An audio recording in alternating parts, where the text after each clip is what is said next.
जगज्जालपालं जगत्कण्ठमालं शरच्चन्द्रभालं महादैत्यकालं नमो नीलकायं दुरावारमायं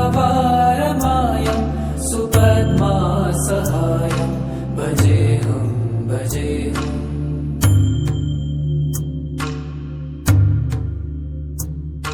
सदाम्भोदिवासं गलत्पुष्पहासं जगत्सन्निवासं शतादित्यभासं गदाचक्रशस्त्रं लसत्पीतवस्त्रं हसच्चारुवक्त्रं भजेऽहं भजेऽहम्।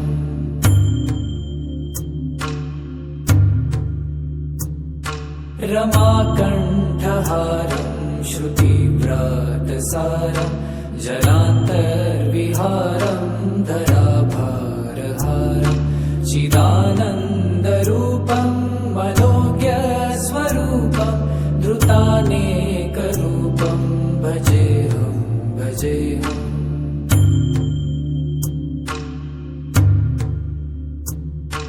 जराजन्महीनं परानन्दपीनं समाधानलीनं सदैव नवीनं जगज्जन्महेतुं सुरानीककेतुं त्रिलोकैकसेतुं भजेऽहं भजेऽहं।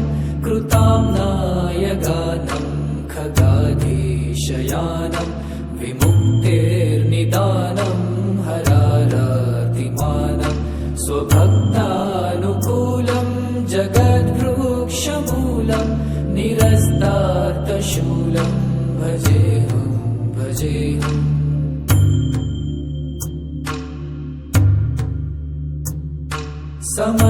समस्तामरेशं द्विरेफाभकेशं जगद्विम्बलेशं हृदाकाशदेशं सदा दिव्यदेहं विमुक्ताखिलेहं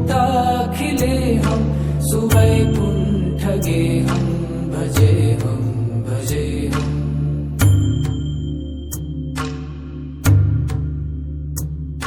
सुरालीबलिष्ठं त्रिलोकीवरिष्ठं गुरूणां गरिष्ठं स्वरूपैकनिष्ठं सदा युद्धधीरं महावीरवीरं महाम्भोधितीरं भजेऽहं भजेऽहम्।